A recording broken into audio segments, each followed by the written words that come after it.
행복한 안식일입니다.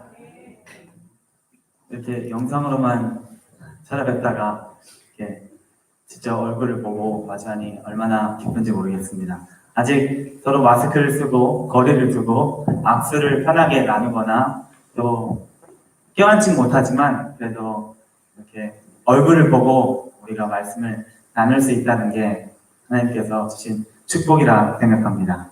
이 시간 이 영상을 통해 지금 보시는 분들뿐만 아니라 여기 계신 모든 분들이 하나님의 말씀으로 그 은혜와 축복이 함께하길 기도합니다. 제가 중간중간에 잠깐만 영어로 이렇게 성경절을 얘기하더라도 이해해 주시기 바랍니다. 오늘 통역해 준 사람이 여기 윌슨이네요. 윌슨? 좀 도와주세요. 제가 기도하고 하나님의 말씀을 같이 펴도록 하겠습니다. 기도해 주셨지만 거룩하신 아버지 하나님, 이 시간 저희가 하나님의 말씀을 열어서 읽겠습니다. 성령 하나님, 우리 개개인에게 충만히 함께 하셔서 이 말씀을 통하여 우리에게 말씀하여 주시옵소서. 예수님의 이름으로 기도드립니다.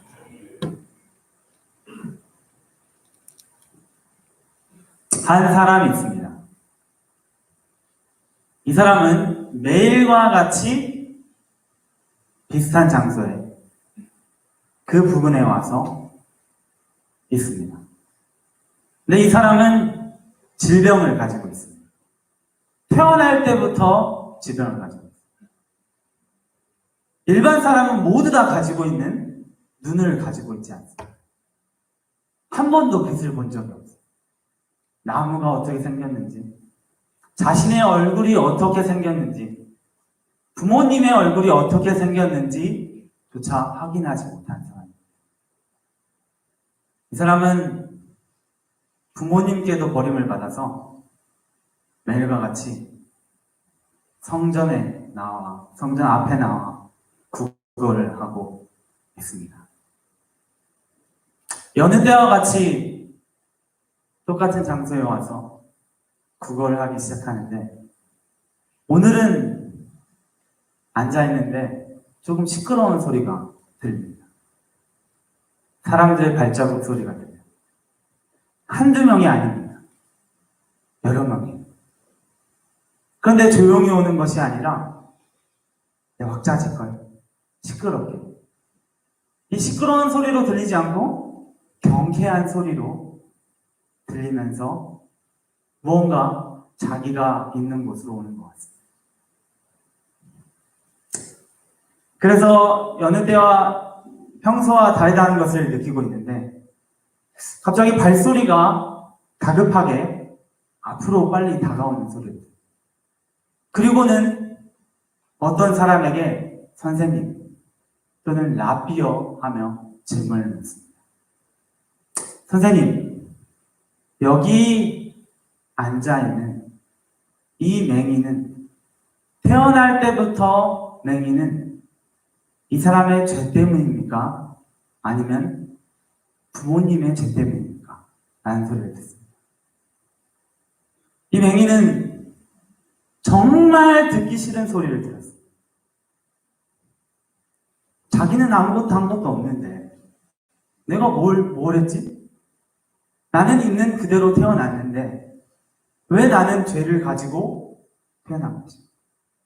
이 질문을 던진 사람은 결론을 내리고 던졌습니다. 이 사람의 맹인된 것은 죄 때문입니다. 이 사람이 죄와 깊이 얽혀있기 때문에 그렇다라는 결론을 내려요. 그리고는 또 두 가지 결론을 내려서 질문합니다. 이 맹인된 사람 때문에, 이 본인 때문에 그런 것입니까? 아니면 이 부모님 때문에 그런 것입니까? 아주 듣기 싫은 소리. 전에도 들어왔어요. 자기가 어디를 가든 자기에 대한 이슈는 이것에 대한, 이 사람이 왜 죄에 얽힌 사람입니까? 라는 질문밖에 듣지 못했어요. 정말 듣기 싫은 소리. 그런데 경쾌한 소리를 내고 있는 이 무리가 그런 질문을 던진 것입니다. 이 이야기는 아시는 것 같이 요한복음 9장에 있는 말씀입니다. 요한복음의 저자인 요한은 9장 전체를 사용하여 태어날 때부터 소경된 사람의 이야기를 다루고 있습니다. 오늘은 9장 1절부터 7절까지의 말씀을 가지고 은혜를 나누기 원합니다. 제가 3절의 말씀을 읽겠습니다. 요한복음 9장 3절에 있는 말씀입니다. 예수께서 대답하시되 이 사람이나 그 부모나 죄를 범한 것이 아니라 그에게서 하나님의 하시는 일을 나타내고자 하십니다. 아멘. 질문은 이것이었습니다. 라비어, 이 사람이 소경으로 난 것이 누구의 죄로 인함입니까? 자기 혼이니까 아니면 부모님이 혼이니까? 신학적인 질문입니다. 신학적인 질문. 지금 이 시대에도 이 질문에 대해서 여러 가지 결론들을 내기 위해서 많은 학자들이 답변을 내고 있는데, 먼저 자기의 죄로 따졌을 때 태어날 때부터 가지고 있어요. 그렇다면 태어나기 전에 죄를 졌어야 했어요. 태어나기 전에 죄를 지는 기간은 약 10개월밖에 없습니다. 어디에 있을 때입니까? 어디에 있을 때? 뱃속에 있을 때. 그래서 이 뱃속에 있을 때 죄를 졌다. 뱃속에 있을 때 어떻게 죄를 질까요? 그래서 우스갯소리로 한 학자는 어머니의 배를 너무 세게 차기 때문에 이 사람이 그 죄로 인하여 소경으로 태어났다라는 이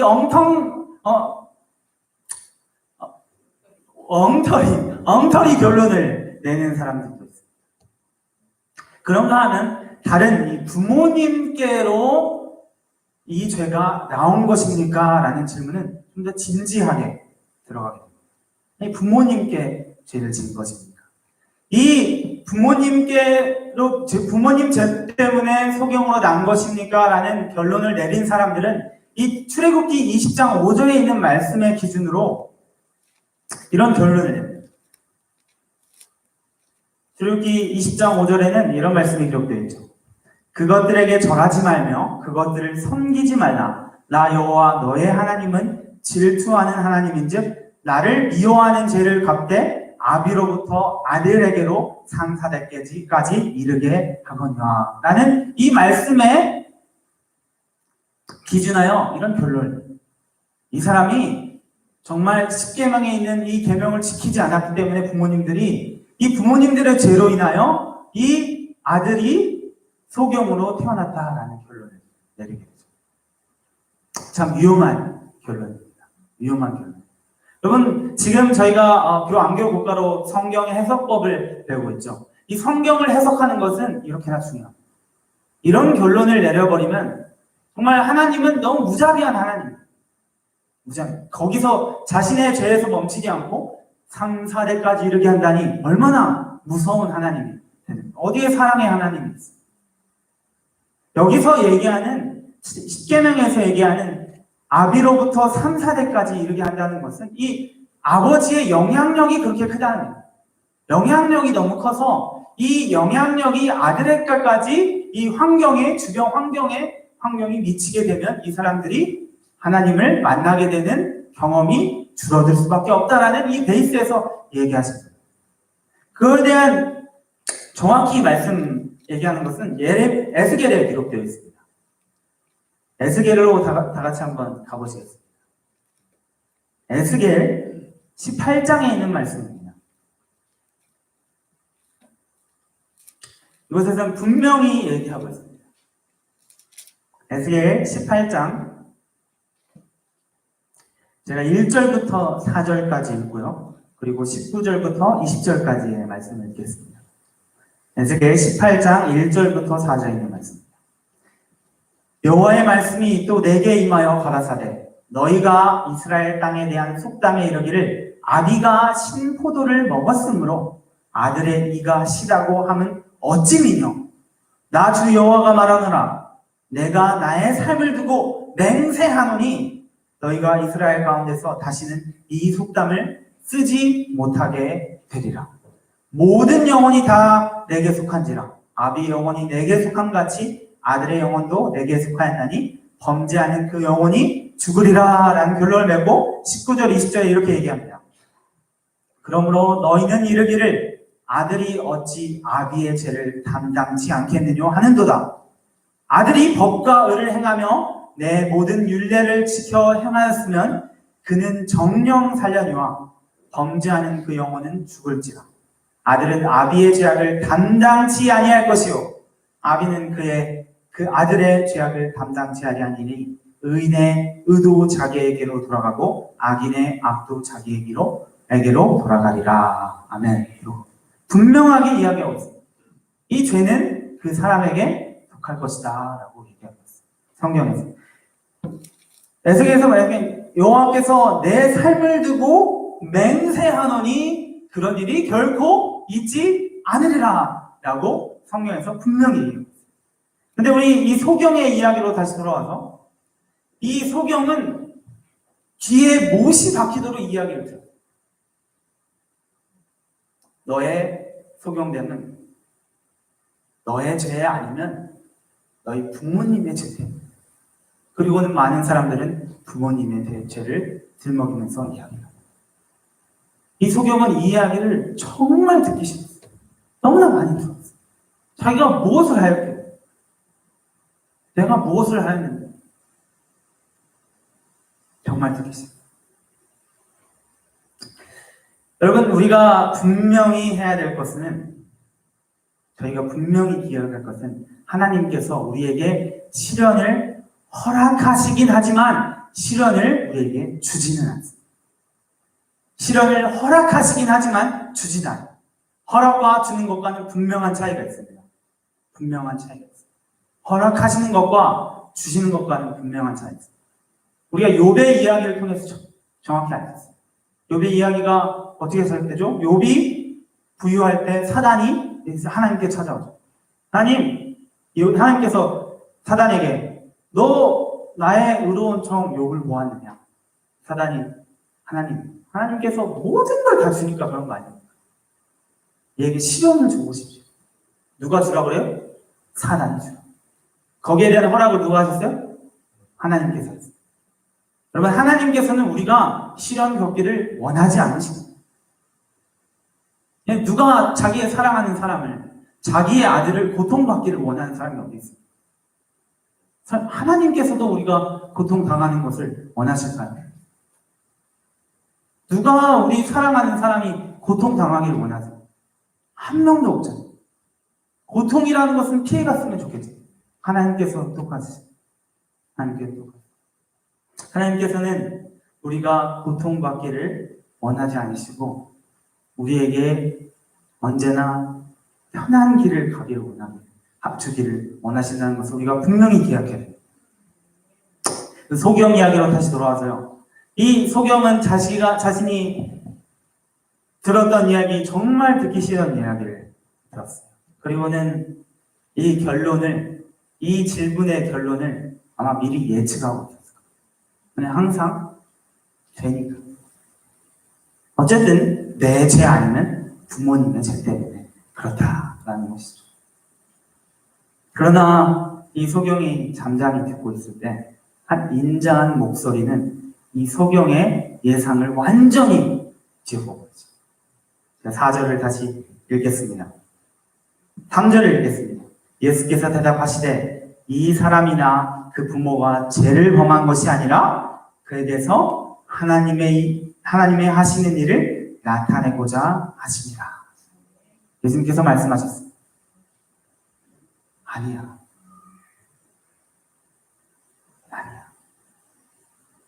이 사람의 죄도 아니고 부모님의 죄도 아니에요. 여러분, 소경이 이걸 들었을 때 어떻게 느꼈을까요? 한 번도 들어보지 못한, 한 번도. 누구도 자기에게 이게 너 죄 때문이야.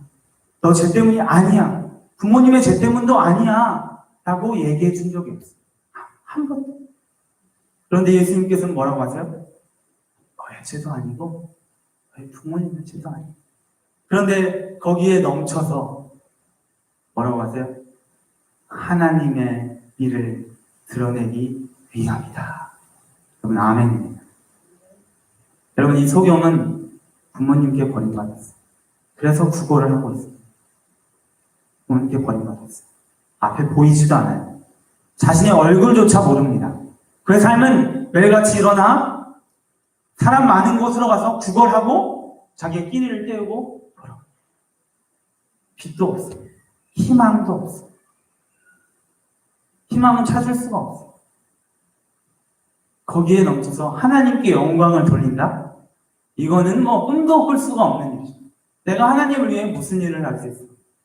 그런데 예수님께서 오셔서 무슨 말씀하세요? 너의 이 소경됨은 하나님의 일을 드러내기 위한. 그러면 소경이 감동 안 할 수 있을까요? 감동 안 할 수 없어요. 소경은 예수님의 말을 듣고 감동을 하지 않았을 수가 없어요. 전에 누구도 그런 얘기를 해준 적 없어요. 근데 넘쳐서 하나님의 영광을 드러낸대요. 나의 존재 자체가. 내가 있는 것 자체가 하나님의 영광을 드러낸다. 여러분, 때로는 우리가 무기력하고 정말 아무것도 안 되는 것 같지만 하나님께서는 우리 존재 자체만으로도 자기에게 영광이라고 말씀해 주십니다. 우리의 존재 자체만으로도, 우리가 있는 것 자체만으로도 하나님께는 영광임을 기억하게 되시길 바랍니다.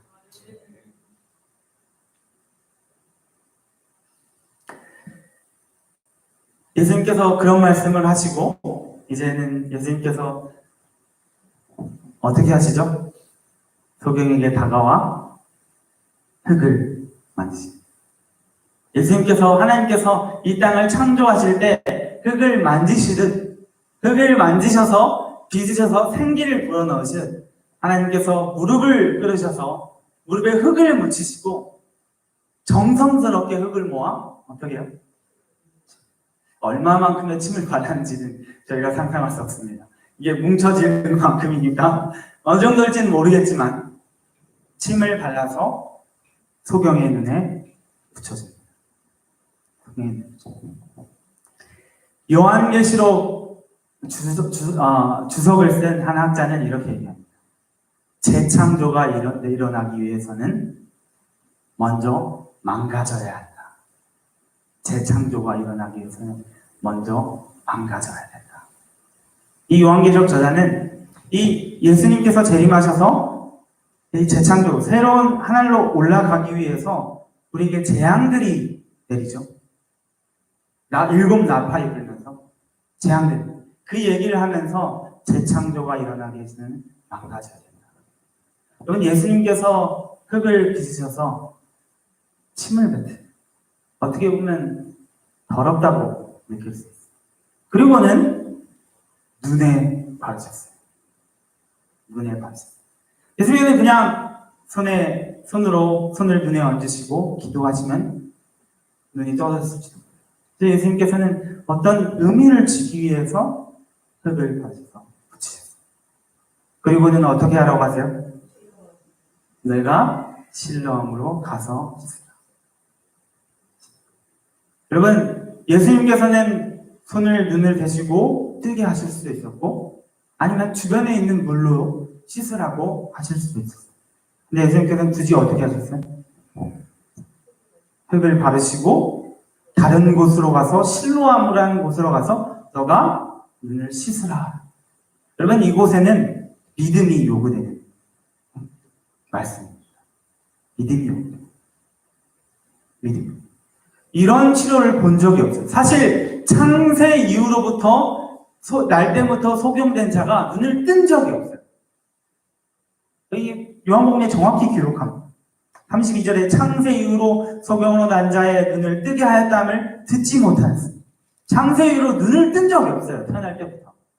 구약 성경에는 그런 적이 없어요. 그러니 눈을 띄운다라는 것은 상상도 할 수 없죠. 그런데 이렇게 갖다 눈을 대고 띄우신 것이 아니라 어쩌면 더럽게 흙을 묻히셔서 바르시고 거기서 또 띄우신 것이 아니라 실로암으로 가서 씻으라. 이 소경이 믿음을 가지고 순종하는 마음으로 실로암을 향했죠. 그리고는 왼쪽부터 또는 오른쪽부터 하나씩 끼는데 어떻게 해요? 뭔가 보이기 시작해요. 보이기 시작해요. 그리고는 사람들이 보이기 시작하고 나무들이 보이기 시작해요. 여러분, 이 어찌 하나님의 영광이 아닐 수 있습니다. 창세 이후로부터 누구도 눈뜬 적이 없어요. 그런데 오늘 자기를 위로하시고 자기의 사랑을 보이신 예수님을 통하여서 이 소경이 눈을 뜨게 되었습니다. 이 어찌 하나님의 영광이 아닐 수 있겠습니다. 여러분, 오늘 이 요한복음 9장에 있는 1절부터 7절 사이에는 구원의 사진이 들어가 있습니다. 구원의 청사진이 들어가 있습니다. 여러분, 소경의 삶은, 소경의 이 눈을 뜨지 못하는 것은 이 죄인의 삶을 드러내는 것입니다. 죄인의 삶. 그때 예수님께서 찾아오셔서 어떤 걸 보이셔요? 위로의 말씀을 하시고 전에 들어보지 못한 위로의 말씀. 더 나아가 자신이 어떻게 될 수 있다? 하나님께 영광이 될 수 있다라는 말씀을 해주셨어요. 너 아직 희망이 있다. 너 구원 받을 수 있다라는 희망의 메시지를 예수님께서 분명하게 임팩트 있게 말씀해 주셨어요. 그걸 들은 소경이 어떻게 했어요? 믿음이 생겨버려요. 믿음. 의심할 수가 없어요. 이런 이야기 들어본 적이 없거든요. 누구도 자신을 이렇게 위로해 준 적이 없어요. 그럴 때 예수님께서 믿음을 요구하셨을 때 소경은 당연히 믿음을 안 보여줄 수가 없는 것입니다. 여러분, 구원의 과정이 이와 같습니다. 예수님께서는 분명하게 우리를 구원하실 수 있고 우리를 구원하고 싶어하는 마음을 분명하게 임팩트 있게 우리에게 보여줘요. 거기에 대한 그 사랑을 우리가 발견했을 때 우리가 하나님께서 우리에게 말씀하시는 이 계명을 우리는 믿음으로 지킬 수 있게 되는 것입니다. 여러분, 오늘 저는 한 구절의 말씀을 더 읽고 마치기 원합니다. 4절 있는 말씀입니다. 때가 아직 낮음에 나를 보내신 이의 일을 우리가 하여야 하리라. 때가 아직 낮음에 나를 보내신 이의 일을 누가 합니까? 우리가 하여야 하리라. 예수님께서 하나님께서 하신 일을 나타내고자 하심이라 라고 말씀하시고 그리고는 제자들에게 뭐라고 말씀하세요? 때가 아직 낮을 때 내가 아니라 누가? 우리가 하나님의 일을 드러내야 된다라고 말씀하십니다. 여러분, 예수님께서 오늘도 우리에게 말씀하십니다. 우리 모두가 하나님의 일을 드러내러 가자라고 하십니다. 여러분, 우리가 받은 그 빛을 가지고 세상에 나가서 하나님의 영광을 드러내라고 말씀하십니다.